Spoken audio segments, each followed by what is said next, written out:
uye anoti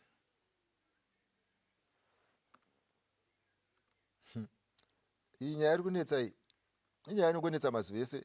Idzi shasha idzi dzakaroorana idzi. Mukadzi akanga ane shamwari dzake, mukomana anga ane shamwari dzake, ndomva vawirirana kuti umwe nemumwe anochengetedza shamwari dzake sezvadziri. Ndo zvavakawirirana, ende hazvina chekuita nesu. Saka vachengetedza shamwari dzake sezvazviri, pane machallenges, ende havana problem. Vari kungobvunza kuti what do I think about friends brought into a new relationship or into marriage, vari kubva from the past.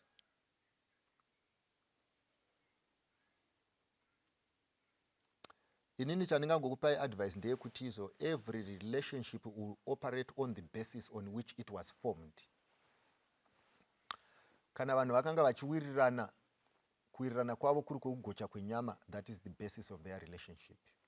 Kana vanhu vakanga vachiwirirana vachidiscussa marelationship, that is the basis of their relationship. Kana vanhu vakanga vachiwirirana vachidiscussa zvamwari, that is the basis of their relationship. When they cross over into marriage, the basis of their relationship will remain. If then it conflicts with the basis of your relationship that you have built in marriage, you will get conflicts. For example, if the basis of their relationship vaigara vachicompare ma-ex, kuti John anga akanaka pane zvakati, Peter anga akanaka zvakati, Ruth anga akanaka pane zvakati, ndo dzaive discussion dzavo kwavakanga vari. Kunyange vazoroorwa vanonodiscussa vana Ruth nana Peter, because ndo yanga iri basis yerelationship. Usazoti hazvina kunaka. Why? Because that is what keeps them ticking. Kumbotaurirana tasi paya musi uya Father Prosa vakatozotudza kuti zvakati nezvakati nezvakati, that is the basis of that. Zvakafanira kuti panonzi tiri kuita Old Boys Association pamazowe, varita Old Boys Association vari kutaura nenyaya yevaive pamazowe, vanoziva zvemazowe, vekuti kana vava kutaura ilanguage yepamazowe hauzoti ngavasangane nevekunyazura, nekuti ava vane zvavo zviri determined by that community. Saka vana vangu imimi muri koko vechiyoung couple, ndoda kukuudzai kuti principle inonetsa manje ndeinoti marelationships mamwe aya basis yayo inogona kutadza kunoreconcile nebasis yethe new relationship. So iwewe manje problem yaunozoita ndeiyi, unditererese imi muchangosvika. Problem yamunoita ndeiyi, ndiri kuda kukutora iwewe semunhu ari upright, ndokutora iwewe semunhu ari sober, enga ane very sober attachments, maive mune very progressive discussions, maiwirirana zvinhu zvinoendeka, zvokuti ndo vakatobatsira kuronga kusvika kwauri, zvokuti those relationships are of value kwauri. Problem yaunogona kuita manje ndeyekufunga kuti my partner aivewo nemarelationships akadaro. Why? Because uri kufunga kuti environment yawai operata maari ndo same environment yawai operata maari. Saka conflict inozouya manje when this relationship does not bring about what you thought a relationship should bring. Ndo panonetsa. You can't then evaluate the depth yes ma-values evanhu vese vari kuwirirana nemurume wako, kana kuti evanhu vese vari kuwirirana nemukadzi wako. Saka allowing all of them to come in, you have allowed a lot of unknowns into a problem. And iwewe unoziva kuti ukapiwa a mathematical problem ikaita too many unknowns inonetsa kusolva, because values of one unknown is dependent on the other unknowns. Saka ma-unknowns akawanda hamuude nesamo.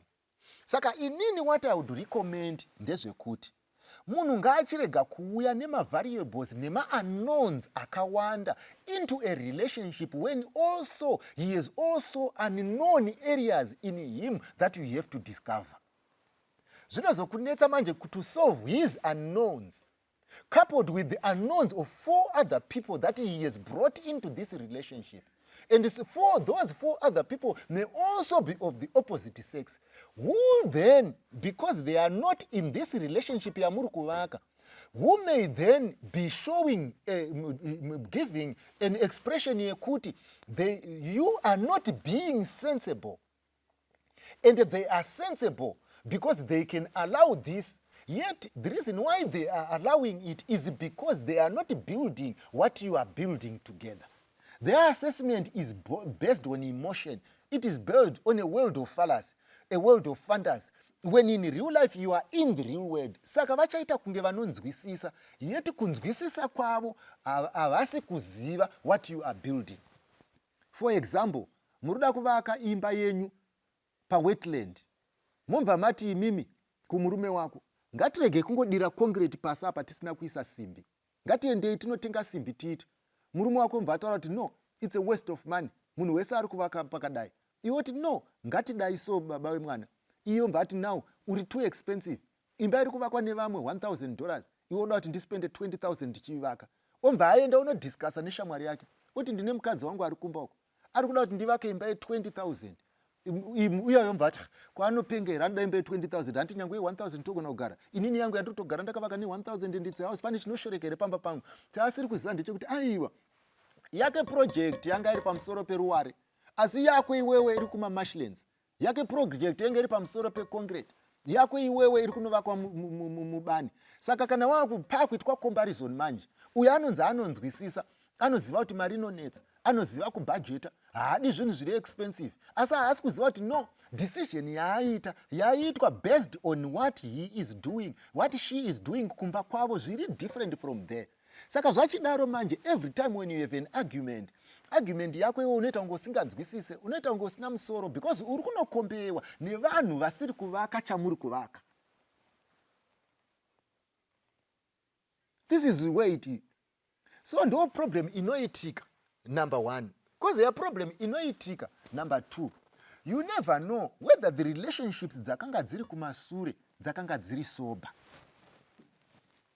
Now, and iwewe, for the benefit of doubt, you then say, pane kuti ndide kunodziprova kuti dzai dziri sober or dzaa dzisiri sober, ndichapedza upenyu hwese ndichiteera vanhu vako, ndopedza upenyu hwese ndichistadha vanhu vako, ndopedza upenyu hwese ndichistadha shamwari dzako, ndopedza upenyu hwese inini ndakutoita kuti ndova basa rangu. Pane kuti izvo mavariable asandinetse ari kumbodei nekuwanda kwawo. Unondiigireiko timu yebhora ine masubstitutes indatokudza kuti ndine mamwe maplayers ikonze kuti akunetsana manje nokuti anotamba ndapi. Saka zvanga zvakanaka, why do you want to invest a lot of time studying people who have nothing to do with the establishment that you are building? Why then don't you agree to say, guys, we need to have a set of friends dzinoabide by this principle, and then you start all over again. Handina kuti shamwari dzakaipa, handina kuti you should live in isolation. That is the challenge yatiri kunyanyisa kuwana kwamuri vanhu vachangosvika ndeyekuti makakurira mumacommunities akasiyana. It would have been easier if you lived in the same community or attended the same church, muchicongregate pa same congregation, where his friends were known to you and your friends were known to you, and you can guess the basis of their relationship to yanga iri yezundi, yanga iri yechakati. Even in that scenario zvichinetsa. Takavaona vanhu vaimba vese, munhu achiimbisa kwaya ine vasikana 6 vake, ndo vanenge achiti izvo ndiri kuya nemafriends angu, kana kuti tine kagroup kedu kataimbonako paseke central takuda kukarevive nekuti tasangana tese kuSouth Africa. Asi haasi kukuudza kuti kaive kagroup kataiimba, asi vanhu vacho vandaimba navo vese vanga vari vasikana vangu. Kakuda kuuya kachinzi kaimbe, iwe unenge wakagara pasi uchiti vavava, uchiti shuwa murume wangu aiimba zveshuwa, achiimba nekagroup kake, saka vakuda kukavhura iko zvinezvi. Chausiri kuziva ndechekuti izvo probability yekuti adzokerana ne1 out of 6 is higher. Ndakambokuudzai last time, pane vamwe wandaitaura navo, zvikanzi izvo hareka ningotaura straight, vaimba kunyazura uko, zvikanzi takuda kusangana vanhu vese vakamboimba kunyazura timutse kwaya. Ndikamuudza kuti imi taikuzivai kuti makasangana vamwe vari maboyfriends nemagirlfriends, makuda kumutsa kwaya. zvamakanga muri ikoko motanga kuimba. Saka ishu iyoyo ndeyekuti munhu ari kuda kumutsa kwaya anogona kunge ari kutone mweya waMwari, anogona kunge ari kuda kutorevivha the past, anogona kunge ari kuda kutodrive spiritual component one hard. But problem inonetsa chaasiri kuziva ndechekuti izvo the future, the past will become present and the past may ruin the current. Saka ina advice ina handidi zvinhu zvonetsa zvikuda kunetsa uchizoda kuita algebra, uchida kuita geometry kuti uone kuti izvo maangles acho akamira sei, shamwari yacho iri kutaurwa ndiani, yakamboita x yake here, yakamboita chii, wakutozvipa basa risina musoro nevanhu vasina basa. Ndofunga yafai. Asi imi munoita zvamunoda because makachenjera ndokuziva. Endai munoita zvamunoda because nharo dzenyu ndodziziva. Endai munoita zvamunoda, asi ndoda kuti ndikuudzei.